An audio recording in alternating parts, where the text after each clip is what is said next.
Welcome back to the Black Sheep Podcast. I'm Jen with my beautiful wife, Jess. We're happy to be here, and today we're going to be discussing living in a dysregulated society. It's a big topic that I'm always talking about, nervous system regulation, but ultimately how to live in our society that is highly dysregulated and supports dysregulated lifestyles, living in jobs that are promoting dysregulation, health habits that are also promoting dysregulation.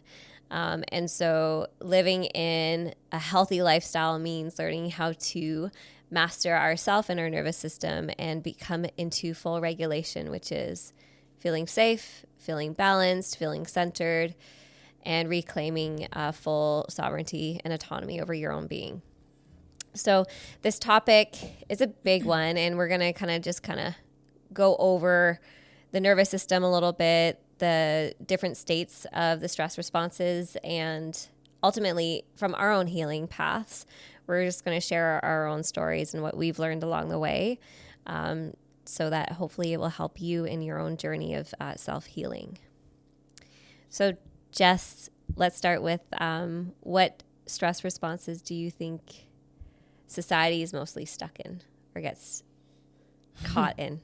Any Anger? thoughts? I'd say probably anger. Anger? Yeah, probably. Is that society or you? Or are you thinking? Probably both. I mean, I am society. So, yeah, probably both. Why do you think anger for society? Well, it's the lowest vibration, or one of the lowest anyway. So I think it's easiest for people to fall there when I think that when you become an adult, I think that you feel, I think that as an adult, you feel like the wool was pulled over your eyes of as to what life is. And I think that people get angry. I think that people are frustrated. I think it's easier to sit in anger than it is to be able to course correct a lot of the times, because to course correct is very challenging in this time. It's easier to sit in anger and blame or be in a victim state and be frustrated and vent and complain about other people, your life circumstances, situations, the car driving in front of you. It's easier to be in all those states rather than taking any self-ownership or accountability or creating change in your own life. Yeah, for sure. That makes a lot of sense. So a lot of people are in fight response a lot, which is that activated state of needing to prove your rightness, like always needing to prove yourself or always needing to win an argument. It's always needing to have the other person hear you. And I think that comes through a lot in society and through ego as well, through social media. It does perpetuate a hyper aroused state in our bodies. So we're constantly activated with especially social media. But that fight response of needing to prove yourself feeds that wound, that inner wound of I don't feel good enough about myself. So we're always needing to prove our worth and our value by fighting others, fighting for our own survival. And that today in modern day looks like needing to be the best in your field, needing to prove your own value in your field. I don't have that problem. That's one problem I don't have. How does fight show up for you then? Fight shows up for me in everything, but not in that. Mm-hmm. Not in that particular instance. I don't care about those things to be the best of anything in my field. I'm the best leasing consultant in the business. I'm the best farmer in the business. Like, that's not important to me. That's just ego. Mm-hmm. That's not important to me, but fight comes out for me in basically every other instance of my life. Everything. I want to fight about everything. And again, probably because it's frustrating, because it's not like, I'm someone that believes in a, what do you call it? Society of merit, a merit-based society. And we don't live in a merit-based society. So every day you see the whole world is plastered with that opposite of how it should be. So it's frustrating. And the first thing that I do is get angry about it.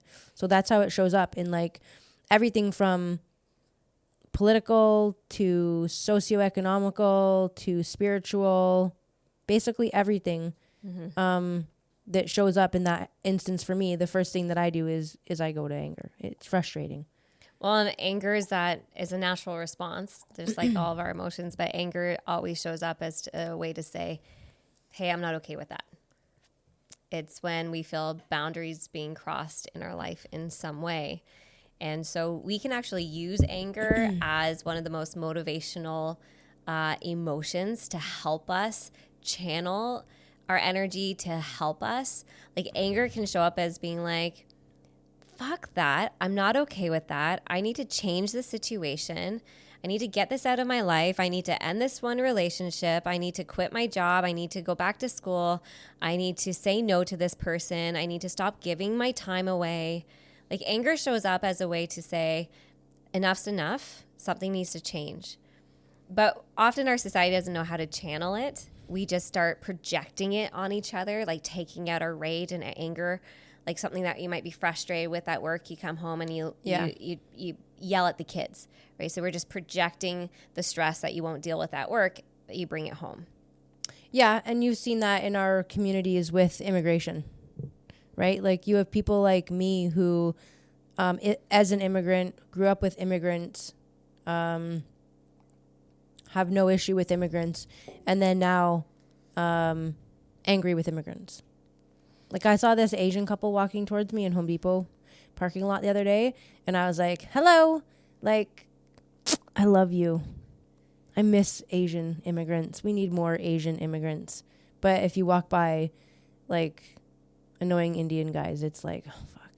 But I mean, I wouldn't have thought that 5 years ago, 7 years ago. I wouldn't have been angry by certain things, but now certain things anger me because it's just being forced on you. It's pushing into your everyday life. So you're taking your frustrations out that the guy didn't do anything. The guy did nothing to me. But it's just, that's what you're just pushing, you're just projecting your fears, your anger onto innocent people. I think that societal anger, though, is healthy because we're witnessing things in our nation that are detrimental to our own communities. And so when we see these shortcomings or decisions that are not in our nation's best interest, and we're seeing that ripple effect and how it impacts on a community-based level, it starts to agitate people, and people are getting frustrated by that. And that's not a bad thing. That's us starting to say, we're seeing the pattern, things aren't okay. We're watching certain shifts now happen that are starting to really impact our day-to-day life, like homeowners trying to rent out their houses, different cultural beliefs not fitting in, religious challenges, like blocks between different religious lives, and schooling, obviously that shows up in the schools, but even just cultural, social, cultural. I also think it's like programmed that way. Like, it's we're living in chaos because that's what the rulers want. Because when we're in perpetual chaos, I think the whole point of this is the nervous system, and we can't regulate ourselves. Yes. When every day we're being subjected to new psyops and new narratives and crisis and war, we can't. I don't know very many people that can settle. I think that's kind of the point. Yeah. Is that they're doing this on purpose so that we're in a perpetual fight or flight, so that we aren't well, so that we are dying earlier. I think that's all part of the plan. I agree. I think that it's a way that it keeps us in a low vibrational state, in a lower consciousness. Because when we're in a reactive state, we are not the clearest thinkers. We are reactors, and it's emotion that's leading, not heart. Yeah. So I do think it's purposeful. And then we have information overload in today's society, and with a wealth of people that are highly addicted to their devices and don't know how to self-regulate, let alone teach their kids. Teenagers, there's huge addiction issues now because of our devices. And so self-regulation issues are showing up throughout generations of people. So let's go over a few things around what dysregulation can look like in our society to give some people a kind of an idea. It's this general feeling of being on edge, feeling agitated. Maybe you hear a loud noise and you're quick to jump. So your body is just constantly in the survival state. Always bracing for something to go wrong. You know, a lot of people have this feeling like the other shoe's going to fall. Like they're just waiting for something bad to happen. Like when's the next bad thing? When's the next crisis?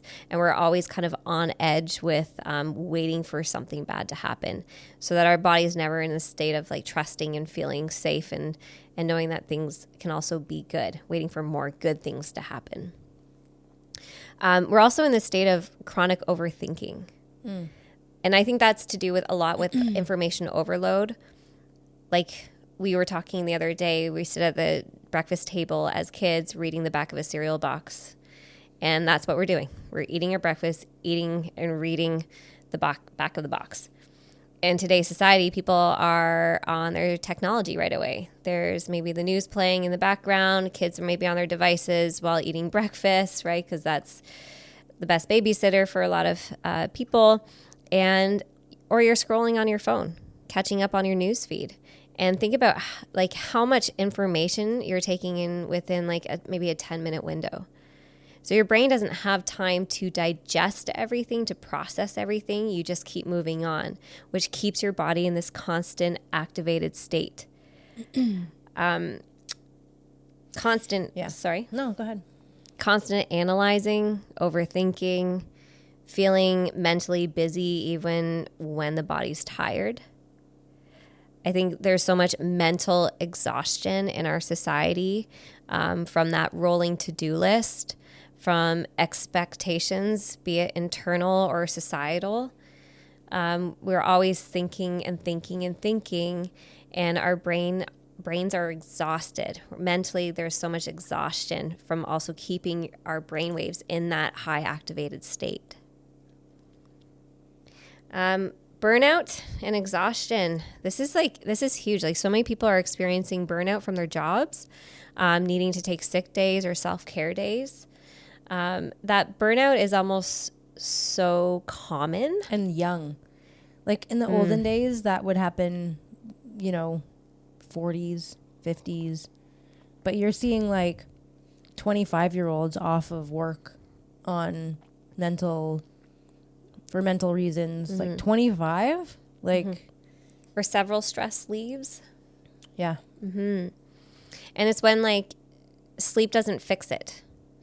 Well, and neither does the medical leave, because the medical leave is often, here's some pills and go home and take these pills, and then in 6 weeks come back to work with doing nothing differently. Nothing's changed except for now you've added medication to numb. Well, and what's challenging is, one, people have a hard time walking away and asking for a stress leave in the first place because there's fear of judgment. They don't want to look weak.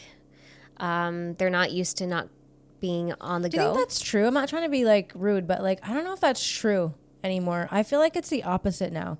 I feel like you're right, but like, I feel like you haven't worked in society in a very long time. Like you've been self-employed for a long time, right?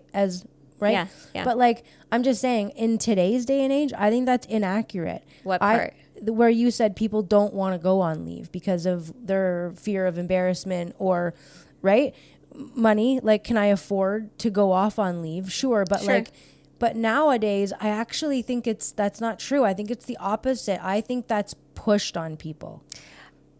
I'm going to disagree with that because in my practice, I do see a lot of people that are fearful of going off on leave because they don't want to be judged by other colleagues, or they don't want that to impact their ability to maintain employment.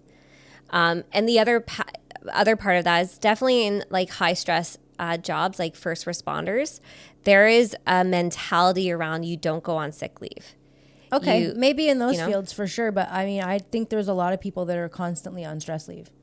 There's lots of that. So there can't be that much fear of not going on stress leave if everybody's off on stress leave. I guess it depends on the person then, Jess. Like there's a mix of people and different jobs, but the reality is stress leaves are happening more. I think that's the point that I'm making. Just in general then. Yeah, that's what you're saying in general. I just think in general, I think that workplaces are not like, again, I'm referring back to like my own experiences, and I think that if you wanted to go on stress leave prior to 2008, it was a very big deal. It was a very big deal. And I see what you're saying. I think what you're saying is true. Everything you said is accurate. But I think in today's society, I think that you go to your HR rep as a 26-year-old, whether you're in crises or not, and you're getting these stress leaves. Like it is, like, for example, in the schooling system, I just know from having a child back in the system that the amount of teachers that are in this loop of they're not here, they're on a leave, they're not here, they're on a leave, they're back, they're gone, they're back, they're gone. I personally think it's a reciprocal door where these leaves are becoming more and more common and acceptable. Yeah, I agree with that. I do see that as, I think that's because we've had the whole mental health push, right? Like mental health. I need a mental health day. Yeah, mental health. And it's used as an excuse now. Like that's just... No, I agree. I think our first line of defense is go to your doctor. Mm-hmm. If you're struggling with your mental health, you go to your doctor. Mm-hmm. They can do two things. They can write you off work, they can prescribe medication, or they can refer you elsewhere, whether to a psychiatrist, or if it's a good doctor, they might say, here's some self-regulation tools. I think you should work with a therapist, and then gradually get back to work. Mm-hmm. But the other part is that I think that there's a lot of dysregulated people that are in jobs that they also just don't like.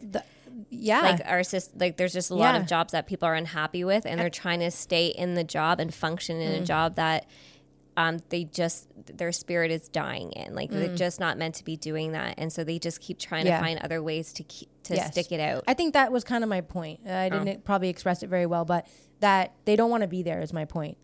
They don't want to be there, and so these stress leaves are just a means to an end for them to not be there, but they're still employed. Mm-hmm. But they just get to leave for periods of time, come back, and nothing's changing.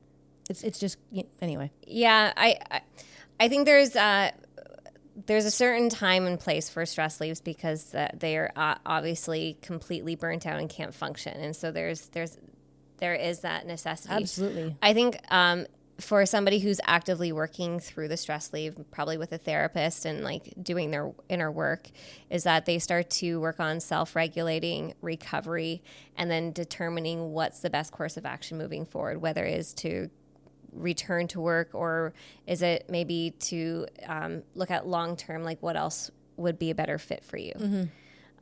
That's a hard decision though, but like there's a purpose for burnout. There's a purpose why we get sick, why we get injured, why an accident happens. Usually that's life hitting us over the head to say, wake up, do something different. Something's got to change. Mm-hmm. It's usually a roadblock that will say like, stop doing this. It's not working. Yeah. I only say that because I've been there, right? And I've seen it live in action. And it's really it's a lot of people that don't want to be where they are. And I think that's why people can also be so nervous and have so much anxiety because they're just living in a false reality that they don't like, that's not working for them. And the everyday task of just simply getting up and going to work is so overwhelming because they're so unhappy. Yeah, I think that's our dysregulated system of like how we operate in our society is we're designed to be workers. We're raised in a system like an education system that is training us to become a worker, not expanding your imagination, not catering to your talents and your interests and hobbies. It's catering you to function in a society that is in a structured way in order to fit the next job. And so our soul, like our spirit, our purpose, our intuition, our heart's inner compass, our North Star does not fit in that box. And when we are not living in alignment with following our North Star, that is when we start to have these breakdowns. We start to have more dysregulation take place in our body, more anxiety, more depression, more unhappiness. And it's because our spirit is getting more and more dim, and it's because it's moving away from something that is actually meant to be doing. And so our light keeps like going out the more that we keep following what we think we should instead of listening to what our heart is actually telling us to do. So we have a huge system of dysregulated people as a result, because we're brought up and bred in this system that only perpetuates that state of living. Yeah. So, but I think that's starting to crumble. I think people are starting to see through that. I mean, the more that people wake up to their own life and to start listening to those universal roadblocks that that they're hitting, that those are your signs to reroute, to shift. And if you listen, you'll learn, right? If you don't, you'll hit another one. Yeah. You'll keep hitting them until you do. That's how like the universe works. It's not a bad thing. It's just when you're ready to listen, then you will. Yeah. Okay, what else? People pleasing. Oh man, this is a huge one. People pleasing is that fawning response. It's one of our trauma responses where we actively have our social engagement turned on, and we're also in a complete survival instinct, which is appease other people to make sure that they're safe. So our society, and again, this goes along with like our education system and how we're brought up, is that if you are appeasing your elders, if you are following direction well, you're rewarded. If you're challenging, if you're a challenger in society, you're ostracized, you're bad, right? You're off to the principal's office, right? And so we actually perpetuate a state of people pleasing. We perpetuate that fawning response. And when we do this, we actually disown our own inner needs. We disown our own voice. And it's like this feeling of like we're walking on eggshells. We don't want to upset anybody. And that's so common with society because we don't want to, I want to say the right thing. I don't give a fuck. I know. I don't have that problem. It's a problem. That's one problem I don't have. All right, Black Sheep fam, if you are ready to take your healing to the next level, listen up. My brand new course, Nervous System 101, is officially live inside the Sovereign Living School. And this is the foundation every human needs. We break down the actual science of your body, the brain chemistry of fight, flight, freeze, and fawn, and the shutdown response. We go over the HPA axis, your stress hormones, polyvagal theory, and how trauma literally rewires your physiology. And then we get into the tools, the daily regulation practices, somatic exercises, vagal toning, breath work, grounding, shaking, pattern interrupts, and simple techniques to bring your system back into safety. And because you're a Black Sheep podcast listener, you get 11% off your enrollment with the promo code podcast11. 11 represents new beginnings, a fresh start, and reclaiming your power for the new year. And now back to the show. But that's part of like that woke agenda too. It's like, don't offend anybody. Even when I was momentarily in the cult, momentarily they would get mad at me. Like I remember this girl, do you remember Meg from the gym, redhead Meg? Anyway, she's a lesbo, and I would say retarded and like and fag and gay in front of her. This is like before I was out, and she would get so mad at me. But I was like, okay, and then I was like, I don't understand why that bothers you so much. Like, I don't care. Like, why do you get so offended? And then like a couple years fast forward and we're at Pride and I'm still using the same language. And then I've got these people saying like, you can't say that, but you're saying queer. And I'm like, well, why can you say queer, but I can't say fag? I consider queer to be more of a derogatory term than fag or retard. Like to me, queer was the real bad word. Like if you said someone was queer, that was like not cool. So I was like, I don't know. I don't fit in anywhere. Like nowhere can I just be myself and not get policed by people of what I can and can't say.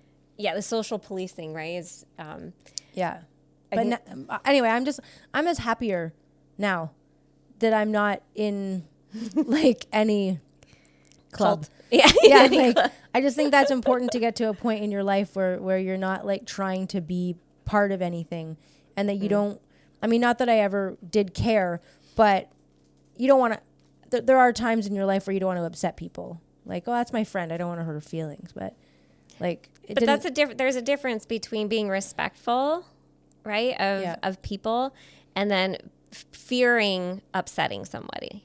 Yeah. Right? Fawning is fearing. Yeah. So you act out of fear. You behave based off of fear. And so you're protecting yourself by making sure other people aren't angry at you.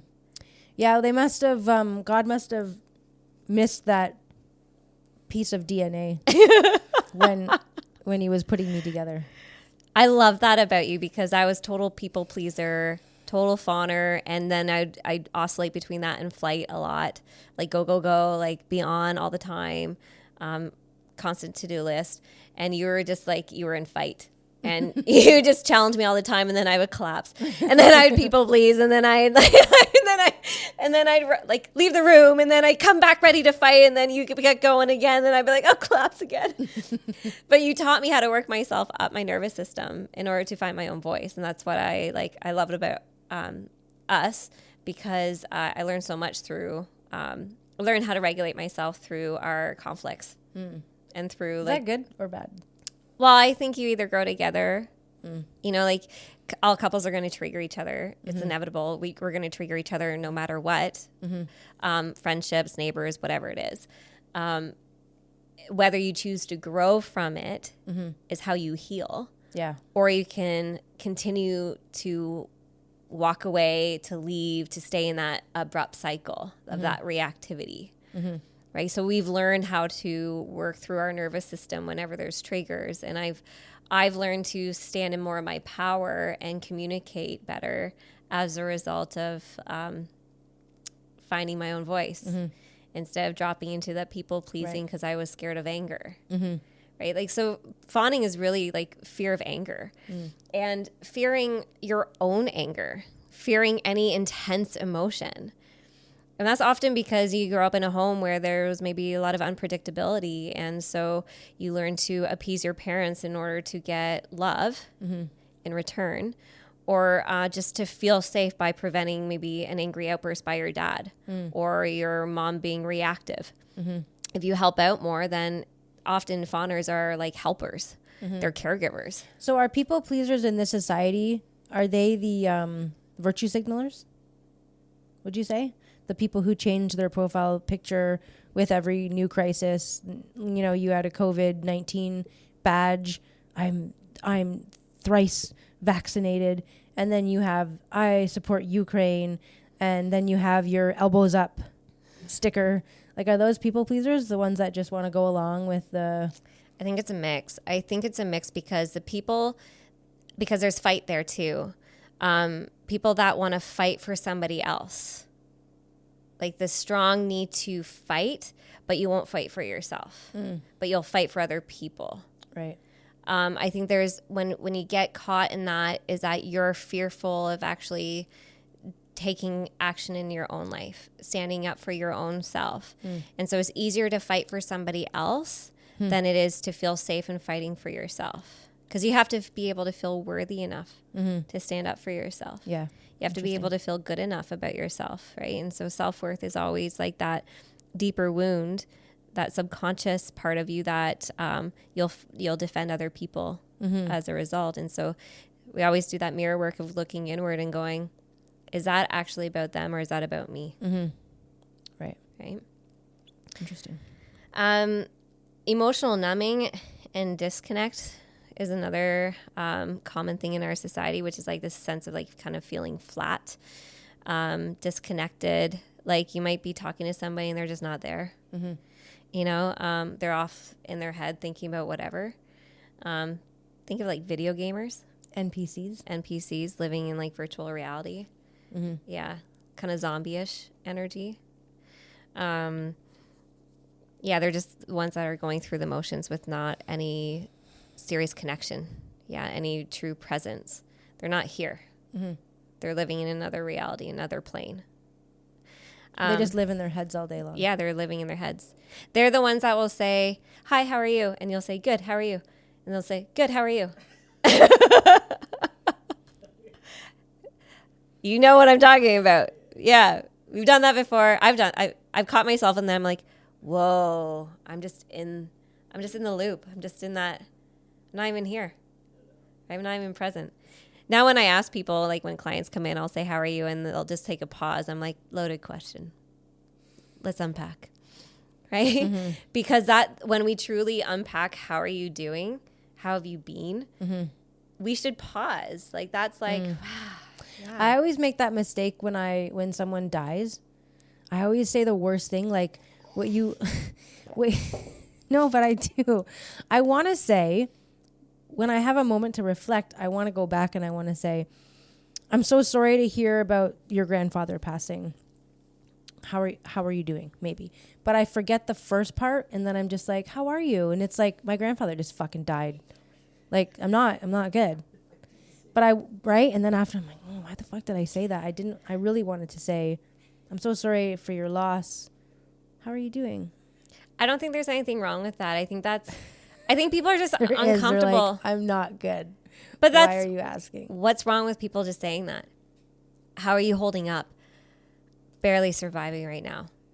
Like there's nothing wrong with this acknowledging where you are in your grief even. Yeah. You know? I just feel like you should preface it with that. Oh, just acknowledge, I'm sorry about your loss. How are just you doing? because like, yeah, but anyway, whatever. Yeah. I always feel like, oh shit, fuck that up. I think most people struggle with funerals and what to say and how to support people. Mm-hmm. That's just our genuine fear of being uncomfortable and being in grief and in the hard feels. Rather just like the more that we learn how, and that's part of dysregulation, is that we have a hard time feeling hard things. Mm-hmm. And so learning to regulate ourselves means that we can sit in more discomfort. We can build our tolerance to challenging things. And part of like self-regulating is learning to challenge ourselves more out of our comfort zone so that we can feel our strength. We can build confidence in ourselves and know that we're capable of overcoming obstacles and hardship. That's ultimately resilience. So a lot of dysregulation is fed off of choosing the easy path, doing the easy things, which ultimately are not the easier things. They always turn to the harder things because it's more effort later to fix the easy thing that you've been doing. Mm-hmm. You know, watching TV every night. I think people doom scroll for hours on end instead of taking like 20 minutes to put on a podcast and roll out on the floor. You know, make a tea and sit with your journal for a bit. Right? Mm-hmm. It feels like more effort to do those things than it is to sit and scroll. Mm-hmm. And the big part of that is because society's in this functional freeze state.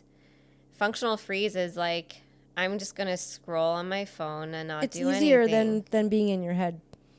It's a way, right? Because if people are in fear and anger, then it's a way for them to have us continue to be in fear and anger, because the more you doom scroll, the more fear and anger you're being fed constant. And if you're on my fucking algorithm, then good luck. This is why you don't see why I haven't been on social media in months. Just trying to like, and again, it's not like I'm not exposed to it. They'll get you in 1,000 different ways. You can't not be exposed to it. But taking that out of my daily regimen, with the exception of probably like 20 minutes max, is like, I think it's changed my system. Like, I don't think I'm as amped up as I was from with not being online. Well, I think that's good. That's a form of self-regulation, is recognizing when you've hit your capacity and you need to take a pause, because it's very easy to get overwhelmed. Yeah. And the more overwhelmed you get with all the information that you're taking in, all the stress, all the responsibilities you have every single day, you're going to go into either a shutdown state or a freeze state. And the functional freeze is that you can like kind of do like minimal things. Maybe you'll sit and scroll on your phone. Might take you like another 20 minutes before you're like, okay, I got to shower, or I'm going to just sit and watch this this episode after episode after episode, and then I'll get up and do the dishes. Right? So this functional freeze state is because your body's just in a state of overwhelm. But the challenge is that you keep yourself in that state by overwhelming yourself with information that you're scrolling. So it's a double-edged sword. Yeah. You know? And really, like, if we as adults don't know how to self-regulate, you're not going to be able to teach your kids. No. We're going to raise them in dysregulated states as a result. Yeah, and see, I don't. That's one thing I don't understand about our society today, because if you're, let me think about this. How old were you when you got a cell phone? You were like 20? Yeah. It was a flip phone, and I would only turn it on when I needed to make a call. How old were you? Grade 10 or 11. And you're born in 92. So I think it's strange for people that are over, I'm just going to say over 40, because we grew up, I think we're kind of the perfect age because we grew up without it. But by the time I was in high school, the technology was there. Like in the 80s, my mom had a bag phone in the car, which was like late 80s, which was like a big fucking deal. So like, it wasn't like we didn't have any technology, but then when I was in high school, pagers came out. So like, you're starting to grasp some technology here, like, but it didn't affect my life. Pager didn't affect your life in any way. It was just, you still needed a payphone. It was just someone could get a message to you somewhat, in a way, quickly, right? That was pretty cool. And then cell phones, when I didn't really have a cell phone until I was out of high school. I'd say I was probably 19 or so when I had a cell phone. So you were really late, actually. Because I was 19 when I was 19 because it was my first year of university. And the reason why I got it is because there was a guy exposing himself at the park close to my residence. I remember that. He wore a trench coat. Yeah. I remember that. And I was totally in flight because I would like run around the block to avoid that park. Yeah. I remember that. Because I didn't want to have to see him. And so I told my parents. What a great time to be alive. When all you had to worry about was the fucking creeper that wanted to expose himself. Think of what the girls at Western go through now. Not that there wasn't always rapists, but like, I mean, I don't want the guy to show me his dick. But like now it's like, I mean, anyway, whatever. But my point of this was, to make a long story longer, my point of it was that just because we grew up without it, I would think that parents with kids that are over 40 would understand the importance of not having it. Yeah. And that they would be able to expand on that with their children and teach them why, and make practices in place to avoid the situations that society is in right now. Right. But it seems like our age group is like one of the worst now. Right?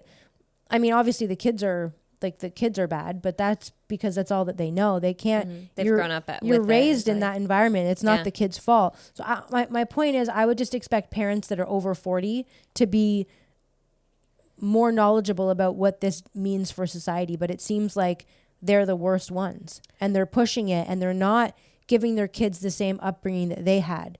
I think adults don't know how to have balance with it. I think that's the one thing with technology is that it's here. We're in the state of this age of information. And it's not necessarily a bad thing, is that we don't know how to be in a state of balance with it and how to use it and not let it overtake you. Mm-hmm. And so we have to learn how to have healthy boundaries and not get lost in the age of information.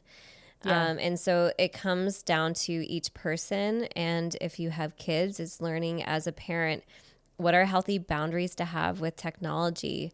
Like, there should be no phones at the dinner table. Mm-hmm. There should be moments of pause in the evening without all the technology. Like our daughter will be playing a game and then have the TV on. And I'm recognizing like how much kids, teenagers, kids need several sources of stimulus to come in because they're so comfortable with that. Mm-hmm. It's like having music on in your ears while listening to the teacher or doing a project, it's like multi-sensory living. Mm-hmm.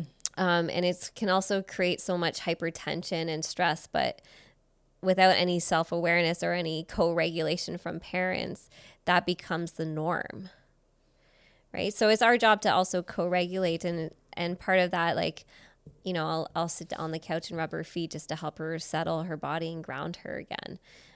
But these are just parts of how we can do those little things as parents to teach.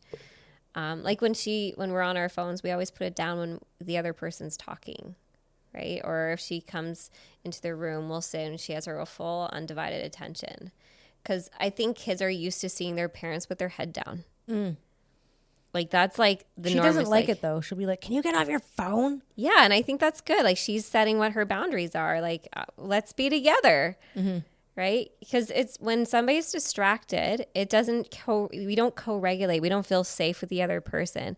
It's like wearing a mask. Mm-hmm. You don't feel safe when you can't see the other person's facial expressions. Mm-hmm. So if your head's down and you're obviously distracted, you're not present, and the other person doesn't feel 100% safe with you. Mm-hmm. Yeah. Okay, what else? Difficulty relaxing. Difficulty relaxing and resting is another sign of societal dysregulation. Yeah, I have a problem with that. I think a lot of people do, because we live, our society is mainly in a chronic activated state. And it's because we have a lot of stress, we have a lot of responsibilities, we have a lot of societal pressures of go, go, go type of activity and energy. And the more that people are in that, other people, we have these mirror receptors in our body. So if you're activated, your body's maybe hypertensive, my body will start to mimic your body's energy. It's like if that can't be true, because if that was the case, then I would be chill by now. I would be mimicking your chillness, and I would be chill. So that's false information. It's not all the time, but it's like the concept. So you yawn, I yawn. Okay, well, that's fair. It's that and it's also like a hive mentality. So all the energy in, say, the school's energy, when you walk in, everybody kind of forms to that hive energy, mm-hmm. right? Like a neighborhood all has a kind of a hive mentality, hive energy. Homes do the same thing. Mm-hmm. If the person in the home is struggling to self-regulate, to feel like they can settle, they can be calm, they can be relaxed, they can feel safe, then the general feeling of the home is all that same kind of hypertensive energy. So you struggle with relaxing and calming? You say? You said that. I'm just repeating what you said. Do share more. I don't even know how to relax. I don't even know what that means. Well, I mean, in that video we just shot a few minutes ago, I was pretty relaxed. But yeah, it's something I struggle with. I think how I learned how to relax is actually through my yoga practice and laying in Shavasana, mm-hmm. and then doing Reiki. Those were really the foundations of me learning my relaxation response, 100%. And so that's when I feel most the deepest relaxation is when I'm getting either Reiki, I'm getting a complete therapeutic massage, or I'm laying in Shavasana. Generally when somebody's massage touch, that's that signals to our nervous system rest and safe. So we generally surrender and feel calm in our bodies. I think in our society, we have to actively train ourselves to drop into relaxation because a lot of us don't know how to be in that. If we've been in that chronic fight or flight state, it's like your body's constantly, you're on the gas pedal all the time. Yeah. You're like, go, go, go. You're always thinking, always acting, got the to-do list. You're eating fast, walking fast, reacting fast, thinking about what you're going to be planning for dinner tomorrow. Or even when I do try to relax, that's what I do. When I sit down to relax, then I'm thinking about what I could and should be doing or what I will be doing as soon as I get up. I think, okay, it's twofold. Because if you can sit down and be still and then organize yourself, I don't think that's necessarily a bad thing. That's not, to me, that doesn't signal full flight mode. Mm-hmm. That's the way that you start to organize and start to settle the mind down so that you can prioritize things. I think that's a good thing. I think when we can also practice settling the mind and calming the mind. I think the majority of people think meditation is you're not thinking, and that's just not true. Like your brain is always going to be working. Even the fact that you might be thinking, I'm not thinking. Oh, I'm thinking. Right? Like your brain is always, it's designed to think. So we don't shut that off. But what we can do is learn to focus our mind better. Because of technology, we've lost our attention span. Like our attention span's dropping rapidly. Our ability to focus on an activity is dropping. Our peripheral vision is also starting to weaken because we are hyper-focused on one thing in front of us. Mm-hmm. And that also signals that fight response because when we're in fight, we get tunnel vision. Yeah. So our eyes are not being able to scan our environment as much. And so learning to do activities like going back to hobbies and interests and like even a puzzle, like these are ways that our brain starts to settle down because it's a focused activity and it's not juggling a million different thoughts. We're in the present moment doing one task. So that's actually how we start to quiet the brain down is by focusing it on something. That's a calming exercise.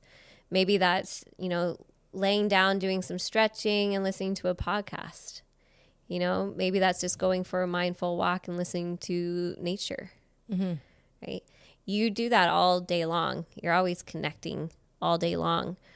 And we can be moving, but not be activated, right? We can be doing things and not be rushing internally and activated. Maybe. Maybe. I think you're doing a really good job of self-healing. I think it's important for us to self-reflect on all of our progress. And some of the best sessions I have with clients is when they come in and they're not in crisis. And I'm like, excellent. Let's review. Because often people don't see how far they've come until you sit down and reflect and go, you know what?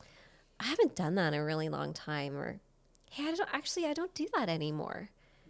Oh man, it's been a while since I've had that habit. Or, I'm not really feeling that sensation in my body anymore. I'm not really stressing in that way. Right? So when we are in a state of self-reflection, we can recognize all the progress that we're making. But when we're always trying to self-improve, sometimes we are always just seeing on what we got to do next, where our faults are. And like if I looked at you, Jess, from just 8 years ago, who was in a chronic fight state, you're not that today by any stretch. How you talk and share today, like you talk more like me. Which is like, because when you have a wife that's a therapist, you start to pick up the lingo and you start to analyze like I do. Yeah. But like how you move through the day, not that highly activated person that I first met. And neither am I. Mm-hmm. We slow down. Like we love slow days. Like our favorite thing is like Christmas movies. And just chilling, make some cacao. Let's go for a walk with the dogs. Let's watch another Christmas movie. We'll have some lunch or dinner, like That wasn't you before. No. I'd be like, I have to detail the car. I gotta get this done. I gotta get this done. I'm not being productive enough. Yeah, that's true. Yeah. That's totally true. Half the time I don't care anymore. Yeah. It's like whatever. You've been hitting the brake, which is like the parasympathetic state. Maybe that's why I've gained 15 pounds. I have to make a note. I did apologize to our producer this morning because I'm always telling her that she sucks at her job because I look fat behind the camera, and I was just blaming her. Like, can't you just, what's happening with the way that you're recording me? These angles don't look good. And then I did something that I haven't done in a long time, and I weighed myself. And then yelled at me. And you. Yeah. So to all the people that have tripped me over the past year and called me fat on my podcast reels because I say something that you don't like, you might be, fuck you, because whatever you don't like that I say, fuck you to that. But yeah, I probably am fat. That's probably fair. But anyway. Okay, let me just put that in the context of the nervous system, because there's also an interesting reason why that can happen. When your body has been in a prolonged activated state, okay? When you're in this constant go, high stress, and then your body will actually collapse. Your body will compensate to recover, because your body's always trying to find balance. Your body's never doing something to hurt you. It's always just trying to adapt and come into balance and heal itself. So a lot of, and I'll see this with like high trainer, like fitness people that are like endurance athletes or what are like competition, like, yeah.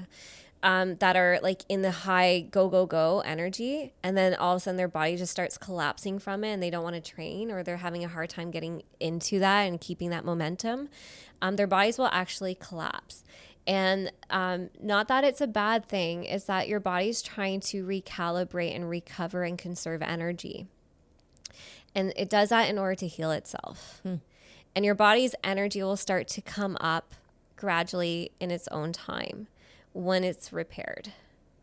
So this is also part of switching off. Like if you've been in a high activated state for the majority of your life, think decades, how long do you need time to recover?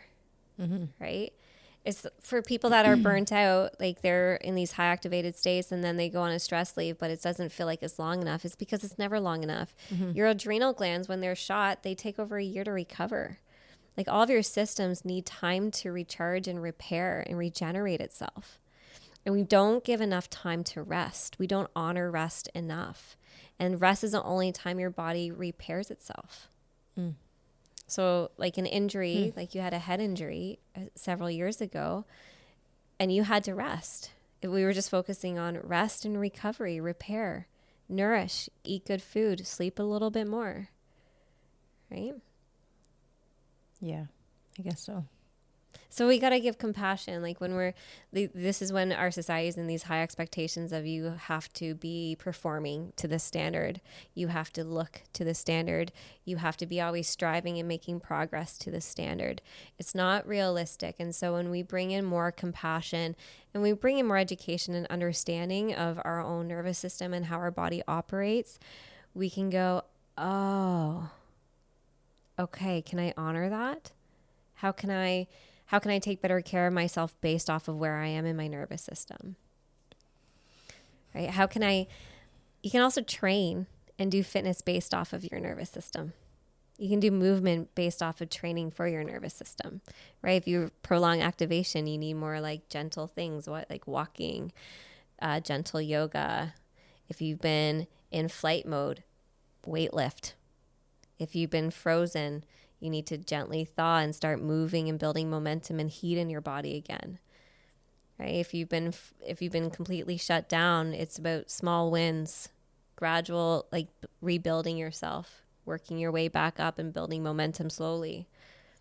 And so depending on where you are in your nervous system, you can train for it, right? To support it. Yeah.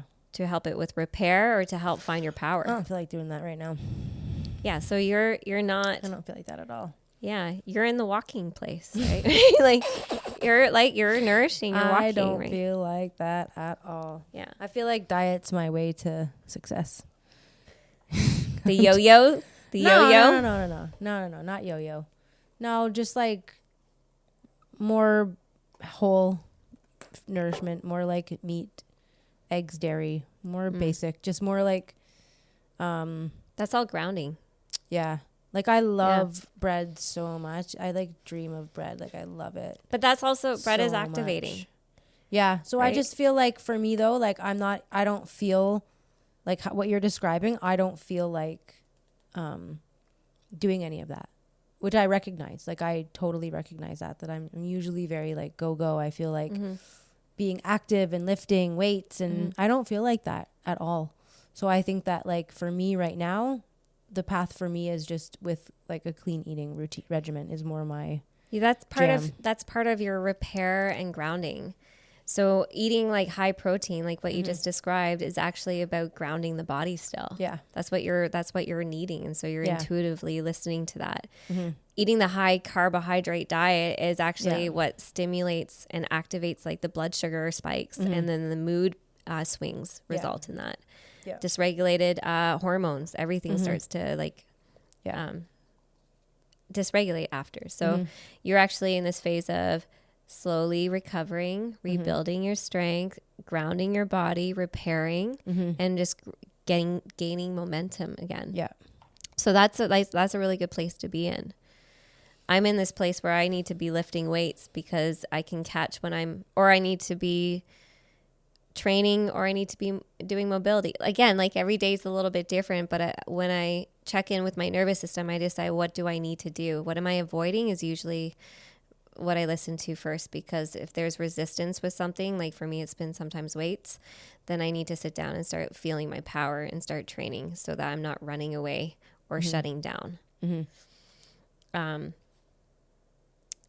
So you can eat for your nervous system. You can do movement for your nervous system. I'm eating for my nervous system. Yeah.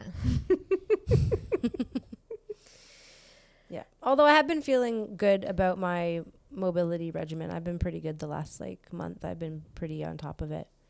And I've been feeling better, less stiff. Way less stiff actually. You've been actually creating so much more flexibility as a result. Like when you do mobility work, you're creating flexibility in your body. And so you create flexibility in your mind and you become more open to things again. So if you're not flexible, if you're very rigid in your body, you're struggling with change. You're struggling with spontaneity. Hearing that? When you if you're hyper flexible, then it's like you're on the opposite end of the spectrum, right? And then you don't have enough strength in your body. Yeah.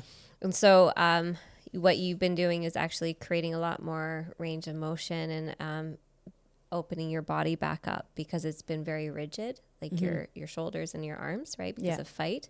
And so you're actually reversing the impacts of that fight energy that's been stuck in your body. You're actually healing that with the more mobility you're doing. Yeah. Well, I got to get ready for the spring. I'm not gonna have any friends in the spring, so I need my arms to be fully functional. I need your arms to be functional too. Yeah, we got calves coming, and so we're gonna have to move more hay. Maybe milking and milking. That's a big one again. So I need need to keep it up. Yeah, but it's been helpful. Like your knowledge of the nervous system has been helpful for sure. Honestly, the more that I learn from my own self-healing and working with clients, the more I recognize the foundation of our health. If the more that we understand where we are, if we're not safe and if we're not feeling safe, our body's dysregulated and we'll get caught in those chronic states.